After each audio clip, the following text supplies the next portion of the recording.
अच्छा, screen show हो रही है ना अब? हम्म। अच्छा, वन बाय वन स्टार्ट करते हैं। सबसे पहले लेक्चर 1 2 3 से चलते हैं। सही है, शुरू रिकॉर्डिंग कीजिए। स्टार्ट कर ली? हाँ, डन, स्टार्ट कर दिए। ठीक है। अच्छा, अब ये लेक्चर 1 2 3 ये तो किसी काम के नहीं, ओह सॉरी स्टार्टिंग के इसके काम की नहीं है, ये सारी चीज़ें सही है, स्लाइड फजूल हैं। सही है। इसके हम्म। अंदर बस ये सिंपलेक्स डुप्लेक्स का ऐसे ही फ़र्क पता होना चाहिए CL01 के हिसाब से। और ये 3 डेफिनेशंस हैं, छोटी छोटी एक लाइन की पता होनी चाहिए होते क्या हैं ये लोग। रिपीटर्स, एंटीना और ट्रांसीवर्स। सही है। उसके बाद बेस बैंड, अच्छा ये बेस बैंड और ब्रॉड बैंड ये पता होना चाहिए क्या होते हैं दोनों, डिफरेंस पता होना चाहिए इनके बीच का। और एनालॉग और डिजिटल का फ़र्क पता होना चाहिए कि इनके क्या फ़र्क होता है, अभी वो आगे बताता हूँ। अच्छा, टाइप्स ऑफ चैनल पता होने चाहिए, चैनल इन्फॉर्मेशन दोनों में क्या फ़र्क होता है, इनकी क्या टाइप्स होती हैं। ओवरव्यू होना चाहिए बस इसका, कोई रटने वाली डेफिनेशंस नहीं है इसकी बेसिकली। और फिर अच्छा, अब ये analogue communication system block diagram और डिजिटल कम्युनिकेशन ब्लॉक डायग्राम, इन दोनों सिस्टम के ब्लॉक डायग्राम में डिफरेंस पता होना चाहिए कि दोनों में फ़र्क क्या है। सोर्स इनकोडर का फ़र्क होता है ना, इनकोडर डिकोडर आ जाते हैं तो क्यों आते हैं, बस ये पता होना चाहिए। सही है। तो इनका फ़र्क पता होना चाहिए बेसिकली। अच्छा, ये पता होना चाहिए एडवर्स इफेक्ट क्या होते हैं या डिस्टर्बेंसेस क्या होती हैं, नॉइस, इंटरफेरेंस, डिस्टॉर्शन, इन सब का वर्ड का मतलब पता होना चाहिए कि सब में फ़र्क क्या होता है। ठीक है, इतनी लंबी डेफिनेशंस याद करने की ज़रूरत नहीं, बेसिकली एक हाँ, आइडिया होना चाहिए। मतलब सिंपल डेफिनेशंस, और अगर डिफरेंस डिफरेंस के लिए भी आ सकते हैं डिफरेंस। बिल्कुल। सही फिर है। उसके बाद ये मैंने बता दिया कि इसका फ़र्क और उसका एनालॉग का ना फ़र्क पता होना चाहिए दोनों का। तो डिकोडर और इनकोडर का फ़र्क होता है बस, इसके अलावा कोई नई चीज़ नहीं होती इसमें। इसके अलावा लिमिटेशंस पता होनी चाहिए। सही है, ये सिर्फ कहा था कि लिमिटेशंस पता होनी चाहिए। अच्छा, इसके अलावा SNR की तो अभी पूरी लेक्चर 2021 के अंदर सारी हिस्ट्री आएगी तो वो सारी पढ़नी पड़ेगी। अगर यहाँ से पढ़ लिया तो फिर वहाँ पढ़ने की ज़रूरत नहीं, और वहाँ पढ़ लिया तो यहाँ पढ़ने की ज़रूरत नहीं है। सही है। तो सही। अच्छा, इसके अलावा ये थ्योरम्स पता होने चाहिए, नाइक्विस्ट का और शैनन का। सही है, दोनों के फार्मूले बेसिकली पता होने चाहिए क्योंकि उससे रिलेटेड न्यूमेरिकल्स आ सकते हैं। ठीक है। और अच्छा, ये मॉड्यूलेशन की डेफिनेशन और एनालॉग मॉड्यूलेशन ये सब तो वैसे भी हम लोग डिटेल में पढ़ेंगे, यहाँ पे अगर पढ़ लिया तो एक आइडिया हो जाएगा कि आगे हम लोग ने पढ़ना क्या है, क्योंकि ये सब आगे डिटेल में एक्सप्लेन होगा लेक्चर 16 के बाद। ठीक है। अच्छा, ये वेव फॉर्म बनाने की ज़रूरत नहीं है, ये सब कैंसिल है। ठीक है। ये वीक 1 यहाँ पे ख़त्म हो गया। सही है, इसके अंदर से कोई ऐसी खास मेजर चीज़ नहीं थी, छोटी छोटी वैसे चीज़ें थी। बेसिक। हाँ। हाँ, एक गो थ्रू करना है। सही है। ठीक फिर उसके बाद लेक्चर 4 5 6 इसके अंदर से क्या सीन है, इसके अंदर से ये तीनों चीज़ें पता होनी चाहिए, सैम्पलर, क्वांटाइजर, इनकोडर क्या होता है, सिंपल। अच्छा, इसके अंदर से मिसने हटवा दिया था, बल्कि ये भी नहीं करवाया था, ये हटवा दिया था, ये स्लाइड भी हटा दी थी। नीड्स एंड बेनिफिट्स पता होने चाहिए कि मॉड्यूलेशन का फ़ायदा क्या होता है। ठीक है, तो ये इसके पॉइंट्स लिखे हुए, और इन्हीं पॉइंट्स को अगली कुछ स्लाइडों में डिस्कस भी किया हुआ ये रहा। तो ये डिस्कशन में थोड़ा बहुत पढ़ लें तो अगर उसमें कुछ पता चल जाए कि इसके अंदर बेसिकली फ़ायदा क्या होता है मॉड्यूलेशन का। कोडिंग एंड उसके बेनिफिट्स पता होने चाहिए, कोडिंग क्या होती है, सोर्स कोडिंग, चैनल कोडिंग। ठीक है। इसके अलावा मल्टीप्लेक्सिंग ये हटा दिया, मल्टीप्लेक्सिंग और मल्टीपल एक्सेस ये पूरा पूरा हट चुका है, तो ये सारी स्लाइड्स इसकी कैंसिल हो जाएंगी। सही है, इसकी टाइप्स वगैरह सब हट जाएंगे, ये है। सब हटेगा। सही है। सही है, ये सब हट जाएगा। फिर उसके बाद लेक्चर 5 शुरू हो जाता है, इसके अंदर भी ये हट जाएगा, मल्टीपल एक्सेस टेक्निक और उसकी टाइप्स, ये सब हट जाएगा। अच्छा, ये वैसे ही पता होता है फ्रीक्वेंसी साइकिल और वेवलेंथ क्या होती है, और उसका एक न्यूमेरिकल है, वैसे कोई इसकी खास अहमियत नहीं है, बस ऐसे ही कहा था मैं, इसने देखना हो देख लेना। बाकी ये सब सही चीज़ें, है। ये बैंड्स वगैरह हट जाएंगे। सही है, इसकी कोई ज़रूरत नहीं है, फजूल है, ठीक। ये सब स्लाइड्स हट जाएंगे। फिर लाइसेंस, लाइसेंस में फ़र्क पता होना चाहिए, रेडियो में रेडियो वेव और माइक्रोवेव में फ़र्क पता होना चाहिए, और टेरेस्ट्रियल और सैटेलाइट में सिर्फ फ़र्क पता होना चाहिए कि इनके अंदर बेसिकली मेजर मेजर डिफरेंस क्या होता है। ज़्यादा डेप्थ में जाने की ज़रूरत नहीं है कि ट्रांसपॉन्डर, डाउनलिंक, अपलिंक, ये बहुत लंबी चीज़ हो जाएगी। मिस ने कहा है बस एक गो थ्रू करना है। ठीक है, इसके ऊपर से फिर अच्छा, रेडियो वेव प्रोपोगेशन में ये वाली स्लाइड नहीं है। उसके बाद जो इसके 3 तरीके बताए गए ना, ये तीनों तरीके पता होने चाहिए, ग्राउंड वेव, स्काई वेव और स्पेस वेव। ठीक है, ये तीनों पता होने चाहिए। अच्छा, ये पहली स्लाइड में तीनों का गो थ्रू दिया हुआ है। सही है। और बाकी अगली जो स्लाइड्स हैं, जैसे ये यहाँ पे पूरा ग्राउंड वेव को डिस्कस किया गया है, स्काई वेव को यहाँ पे डिस्कस किया गया है, फिर स्काई वेव के अंदर आयोनोस्फीयर भी होता है, उसके बारे में बताया गया है, और स्पेस वेव। चाहे तो वहाँ से पढ़ लें, चाहे तो यहाँ से पढ़ लें, एक गो थ्रू करना है तो इसको सिर्फ रीड भी कर लेना तो मोर देन इनफ होगा, रट्टा लगाने की ज़रूरत नहीं है। ठीक है। सही है।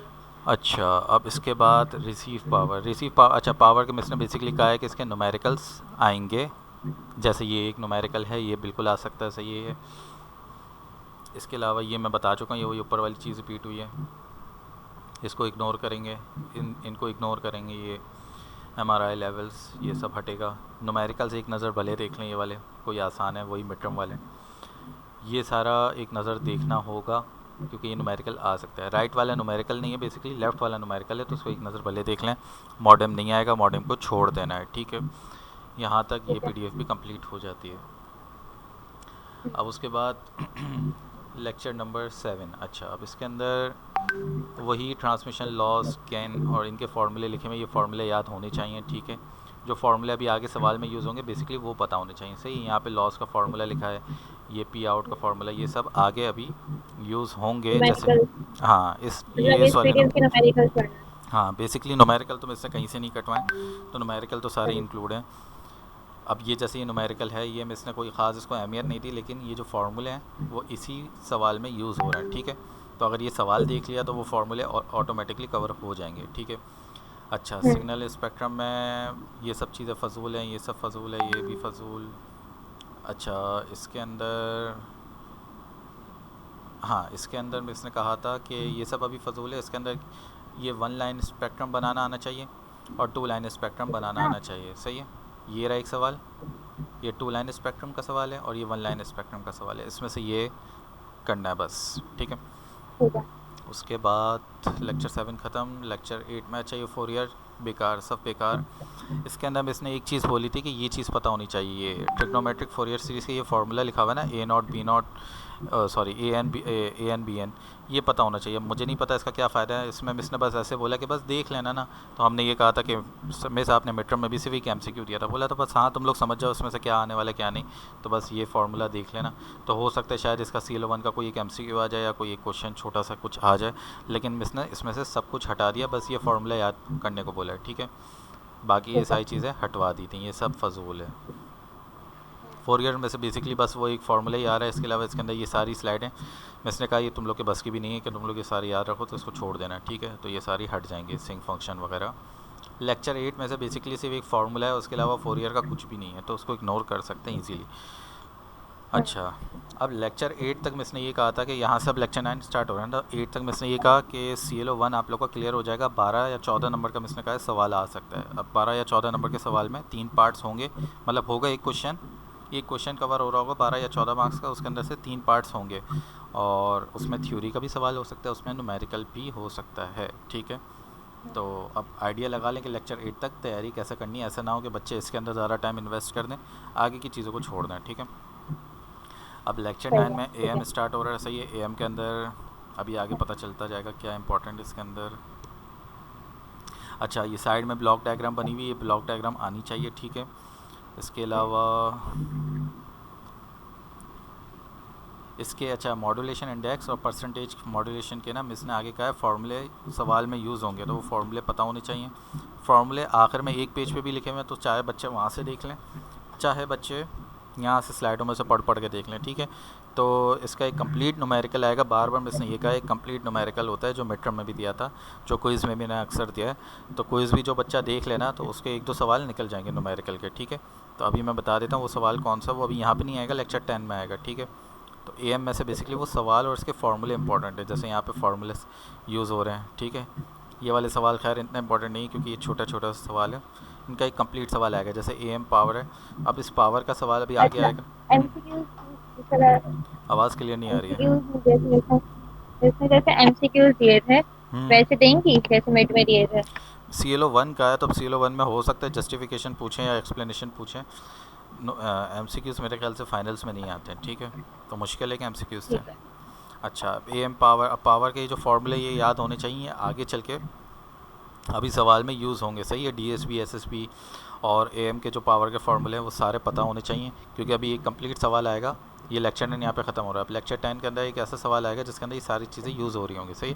डिसएडवांटेज पता होना चाहिए कि ऊपर ऊपर से इसका क्या फ़ायदा है या क्या नुकसान है AM का, और DSB SSB बेसिकली यूज़ क्यों करता है एज़ कम्पेयर टू AM जब बन चुका था, तो इसमें कौन सा फ़ायदेमंद है कौन सा नहीं। तो ये सारा इन स्लाइडों में लिखा हुआ है, एक गो थ्रू कर लेंगे तो एक आइडिया हो जाएगा कि कौन सा फ़ायदेमंद है कौन सा नहीं है, या क्यों इस्तेमाल किया हमने इसको, सही है।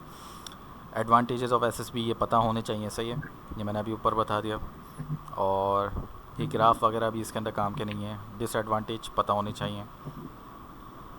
और अच्छा, अब ये जो छोटे छोटे सवाल है ना, इन छोटे छोटे सवालों को मिला के अभी आगे एक सवाल कंप्लीट बनेगा।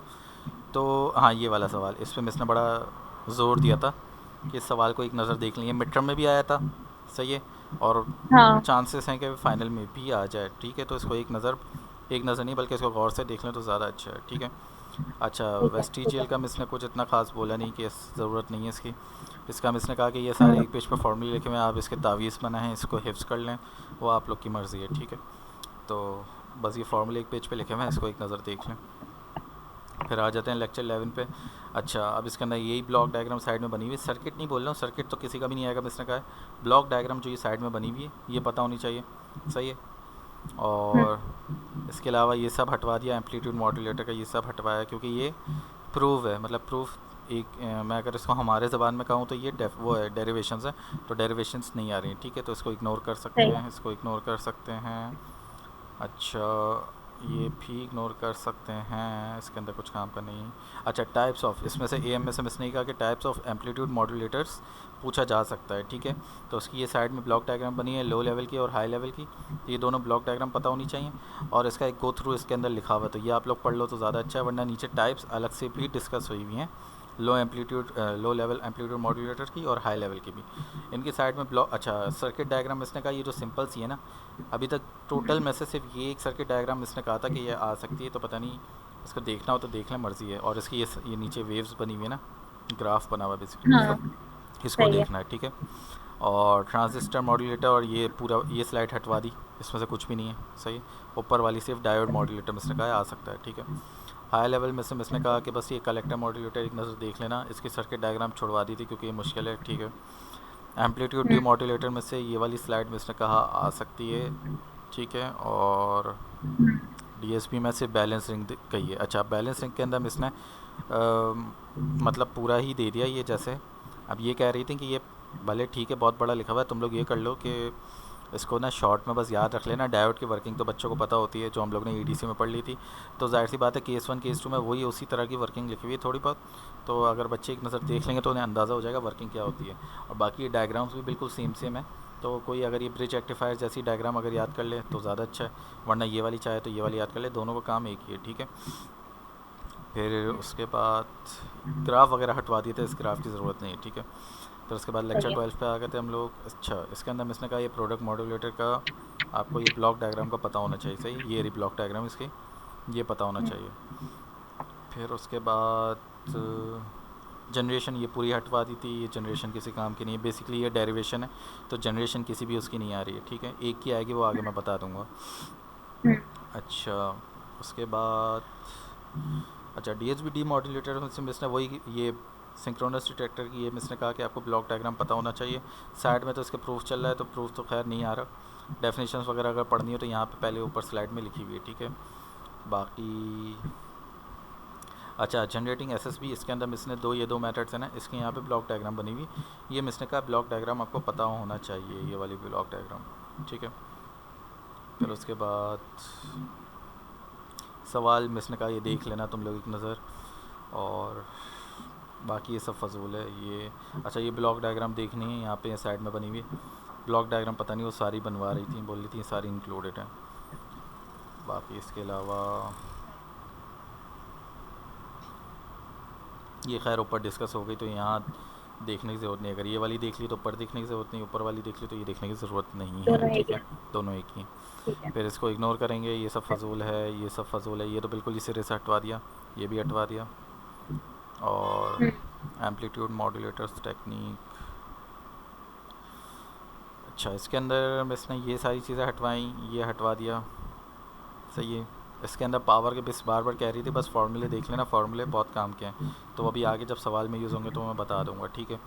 इसके अंदर मिस ने और तो कुछ नहीं कहा था ना, हाँ बस ये सवालात जो नज़र आ रहे हैं ना अभी, ये मिस ने कहा था ये इंपॉर्टेंट है, तो इसके फार्मूले ऊपर वाली स्लाइड्स में लिखे हुए, तो चाहे आप लोग डायरेक्ट सवाल में देख लो, डायरेक्ट आप ऊपर से देख लो, मर्जी आप लोग की, सही है।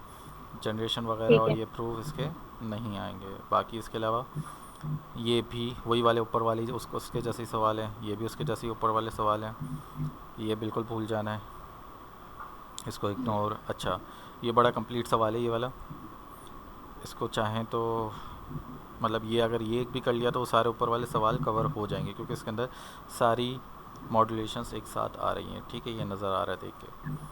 अच्छा, फिर उसके बाद जनरेशन आ रही है, फिर वही जनरेशन इसको इग्नोर करेंगे, चकने चाहिए इग्नोर।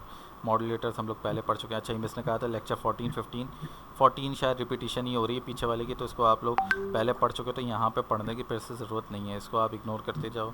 ये बैलेंस मॉड्यूलेटर ये सब हम लोग पहले देख के आ चुके हैं, तो इसको आप छोड़ भी सकते हो, कोई ज़रूरत नहीं है। डी मॉड्यूलेशन, एम्पलीट्यूड मॉड्यूलेशन, ये ऑनलाइन वालों के हिसाब से बनाई गई थी, तो ये रिपीट हो रही है, तो आप इसको इग्नोर कर दो। तो ये पूरी लेक्चर 14 आप इसको इग्नोर कर सकते हो। ठीक है, अब लेक्चर 15 के अंदर एंगल मॉड्यूलेशन एक नया टॉपिक आ जाता है। ठीक है, तो इसके अंदर थोड़ी बहुत थ्योरी पता होनी चाहिए, बेसिकली एंगल मॉड्यूलेशन होता क्या है। ठीक है, ये वेव्स वगैरह नहीं आ रही तो इसको इग्नोर कर सकते हैं, इसका कोई काम नहीं है। अच्छा, इसके अलावा ये सब हटवाया था मिसने। इसके अलावा ये पता नहीं बोल रही थी, ये वेव देख लेना, मतलब ये वाली स्लाइड देखना बोल रही थी। फ्रीक्वेंसी या फेज डेविएशन में बेसिकली फ़र्क क्या होता है, तो वो इसके अंदर शो हो रहा है, तो ये आप लोग देख लेना। ये इसके फार्मूले लिखे हुए हैं, ये एक नज़र आप लोग देख लेना, क्योंकि ये सवालों में आगे यूज़ हो रहे हैं। सही, ये वाले फार्मूले। अच्छा, ये इस पीडीएफ के एंड में भी बिल्कुल सारे फार्मूले एक साथ लिखे हुए हैं, लेकिन मैं ये कहूँगा कि अगर सवालात सॉल्व कर रहे हैं ना, तो वहाँ से फार्मूले नोटिस करें, क्योंकि ये सारे फार्मूले इतने यूज़ नहीं हो रहे हैं। बच्चा सारे फार्मूले याद तो कर लेगा, लेकिन पेपर में वो कंफ्यूज हो जाएगा कि उसके अंदर सवाल में अप्लाई कौन सा फार्मूला करना है। तो बेहतर यही होगा, जो सवाल आगे शो होंगे अभी, तो उन सवालात के अकॉर्डिंग वो फार्मूले नोट करें। सही है। अब ये आ जाता है लेक्चर 16। इसके अंदर वही अभी एफएम वो एंगल मॉड्यूलेशन ही चल रहा है। एफएम ये सब इग्नोर करना है, क्योंकि ये प्रूफ चल रहे हैं। ठीक है, ये प्रूफ वाले सवाल या डेरिवेशन बेसिकली नहीं आएगी, इसको इग्नोर करना है। फिर ये सवाल आ गया, ये सवाल देखना है, ये वाले सवाल देखना है, इस तरह के सवाल देखना है, ये इग्नोर करना है, ये फजूल सवाल है। और ये वही स्लाइड अब रिपीट हो रही है। सही है, तो वही, इसमें नई चीज़ नहीं है, ये सारी वही पुरानी स्लाइड्स हैं, फार्मूला वही सेम है। अच्छा, मॉड्यूलेशन इंडेक्स और साइड बेंड्स, अभी ये मैं बताता हूँ कैसे यूज़ होगा। अभी ये स्लाइड पता होनी चाहिए, डेविएशन रेशियो का फार्मूला, कैरियर स्विंग का फार्मूला, ये सब एग्जांपल में पता होना चाहिए।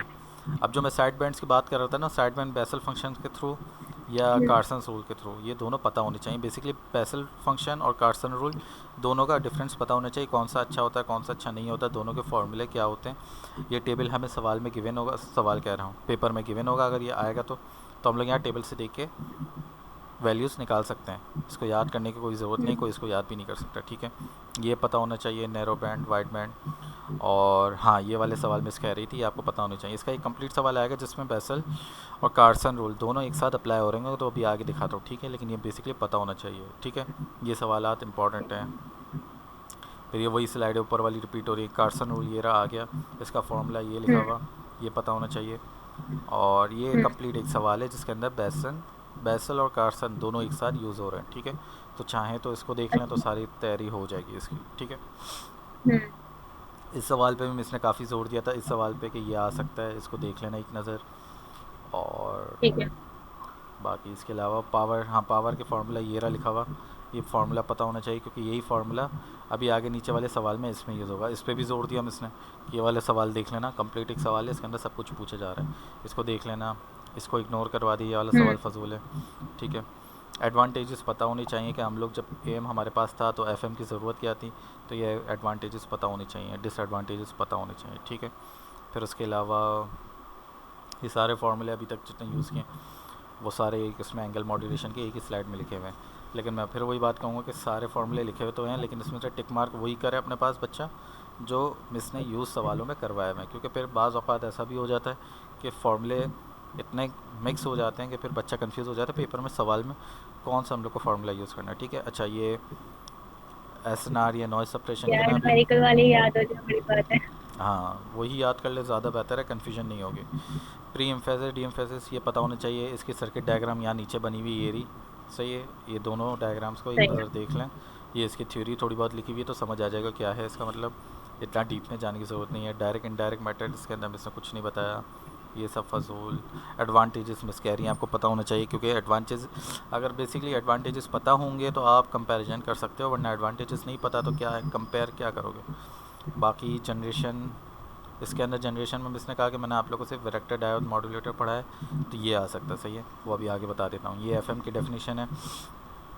वैरेक्टर डायोड की वर्किंग है, वर्किंग अगर इग्नोर कर भी दे तो कोई मसला नहीं है, क्योंकि ये वही डायोड वाली वर्किंग है जो हम लोग एडीसी में पढ़ चुके हैं, ठीक है। इसके अंदर कोई ऐसी खास चीज़ नहीं है, सिंबल पता होना चाहिए सिंबल क्या होता है। अब ये वैरेक्टर डायोड का बेसिकली काम कहाँ होगा, यहाँ पे होगा कि अगर एलसी ऑसिलेटर यूज़ करें हम लोग तो हमारे पास क्या बनेगा, डायरेक्ट एफएम मॉड्यूलेटर। और अगर इसकी जगह क्रिस्टल ऑसिलेटर यूज़ कर लें तो हमारे पास इनडायरेक्ट एफएम मॉड्यूलेटर या पीएम मॉड्यूलेटर बन जाएगा, ठीक है। तो ये बेसिकली पता होना चाहिए। तो ये सर्किट डायग्राम मुश्किल है, इसको इग्नोर कर सकते हैं। अच्छा, और बाकी इसके अलावा फेज़ मॉड्यूलेटर में ये भी हटवा दिया हम इसने। सवालात इसके कह रही थी, हाँ ये वाला सवाल है, सवाल देख लें जो मैं हाईलाइट किया है, ठीक है। सवाल आसान सा, कोई ऐसी मुश्किल चीज़ नहीं है। ये वही सवाल हैं जो ऊपर डिस्कस हो गए। ये सवाल फजूल है, छोड़ दें क्योंकि सवाल नहीं है, वही चीज़ ऊपर वाली रिपीट हो रही है। अच्छा, स्लोप डिटेक्टर में इसने कहा, स्लोप डिटेक्टर में आपको ये सर्किट डायग्राम, इसका ये ग्राफ पता होना चाहिए, ठीक है, ग्राफ कैसा बन रहा है। और फिर बेसिकली मैं इसने ये कहा था, ऐसे कंपेयर करके बताया था कि बैलेंस डिटेक्टर और स्लोप डिटेक्टर, इन दोनों के अंदर जो इसके ग्राफ है ना, आप इसको देखो कि इसके अंदर लिनियरिटी ज़्यादा है, किस में कम है। इसकी डायग्राम भी मैं इसने नहीं कही, इसका सिर्फ कर्व को कहा था। ये कर्व्स आपको याद रखना है, ठीक है। तो इसका पता होना चाहिए कि इसके अंदर कौन सी ज़्यादा लिनियरिटी है। देख के पता चल रहा है बैलेंस स्लोप इसके अंदर ज़्यादा लिनियरिटी है, ठीक है। बाकी इसके अंदर इतना कोई डेप्थ में जाने की ज़रूरत नहीं है, टाइम हो तो भले बच्चा चले जाए। फेस लॉक पीएलएल हटा दिया बेसिकली में इसने, ये सारी चीज़ें ये हटा दी हैं, ठीक है। उसके बाद रेडियो ट्रांसमीटर में से इसने क्या कहा था, ये पता होना चाहिए, रिसीवर के पैरामीटर्स पता होने चाहिए, सिलेक्टिविटी और सेंसिटिविटी, ये पता होना चाहिए, ठीक है। इसके अलावा ये सवालात देख लें न्यूमेरिकल्स के, ये वाले सवालात देख लें, बस इसके अंदर यही था।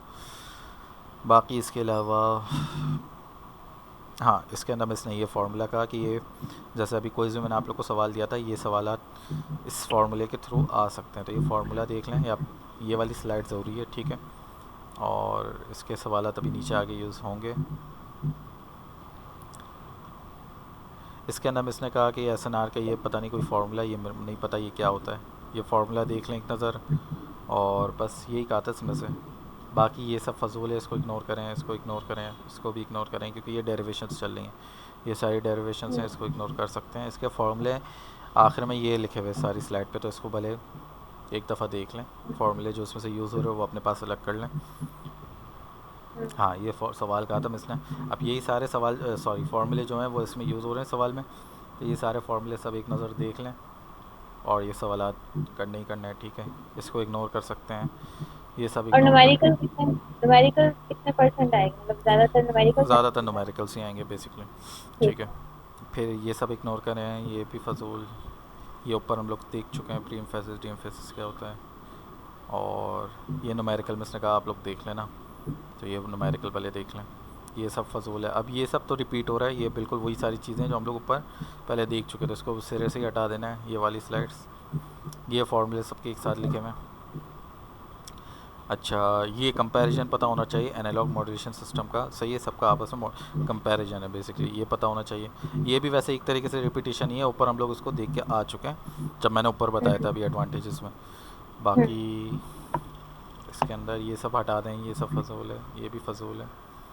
और सवालात, हाँ ये सवालात एक नज़र देख लें, इसने कहा था, ये भी न्यूमेरिकल्स और ये सबका फार्मूला का कंपैरिजन है, तो ये फार्मूले देख लें एक नज़र।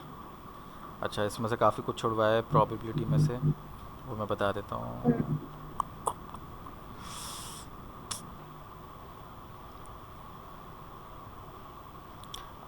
अच्छा, ये सवाल में इसने कहा था, ये सवाल आप लोग देख लें, सही है, ये नज़र आ रहा है। फिर उसके बाद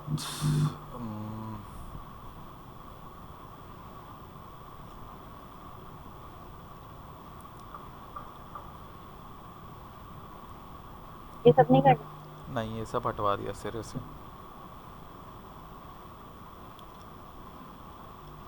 अच्छा, अब ये बच्चे ये ना कहें कि ये वाले सवाल आएंगे कि नहीं आएंगे, क्योंकि जब जाहिर सी बात है इसकी थ्योरी हट चुकी है ऊपर से, तो ये सवाल भी नहीं आएगा, ठीक है। तो सवाल को इग्नोर कर सकते हैं। अच्छा, रैंडम प्रोसेस में इसने क्या कहा था, हाँ इसमें ये कहा था, ये वाली स्लाइड एक दफ़ा देख लें, ये वाली स्लाइड, इसके अंदर ये दो फार्मूले हैं बेसिकली, ये कहा था देखने को, ये और ये फार्मूला, ठीक है, ये देखने को कहा था। और इसके ये जो लेफ़्ट साइड वाला सवाल है ना, इसको कह रही थी कि आप लोग देख लेना, देखना भी ये डेरिवेशन लग रहा है। मैंने मुझसे कहा था मुझे डेरिवेशन लग रही है, उसने कहा हाँ हो सकता है डेरिवेशन हो, लेकिन इसके अंदर न्यूमेरिकल अगर वैल्यूज़ दे दी जाए तो ये डेरिवेशन नहीं रहेगी। तो ये लेफ़्ट साइड वाला सवाल देखना है, राइट साइड पे पता नहीं कोई एग्जांपल चल रही है, उसको इग्नोर करें तो बेहतर है। उसके अलावा ये क्लासिफिकेशन पता होनी चाहिए, सही है, ये दोनों कंडीशंस पता होनी चाहिए इसकी। ये हटवा दिया एर्गोडिसिटी, ये हट गया, ये हट गया, बस इसमें यही था। अच्छा, इन्फॉर्मेशन थ्योरी में इसने क्या कहा था कि एंट्रोपी पता होनी चाहिए, सही है। एंट्रोपी वाली स्लाइड एक दफ़ा पहले देख लें बच्चे। और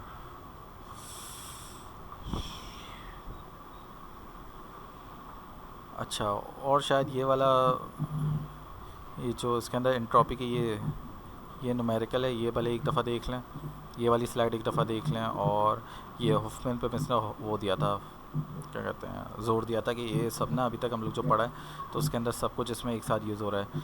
तो ये एक नज़र देख लें, इसकी एग्जांपल यहाँ पे गिवन है, ठीक है। बस इसके अंदर से ये लास्ट की 2-3 स्लाइड्स ही कही थी।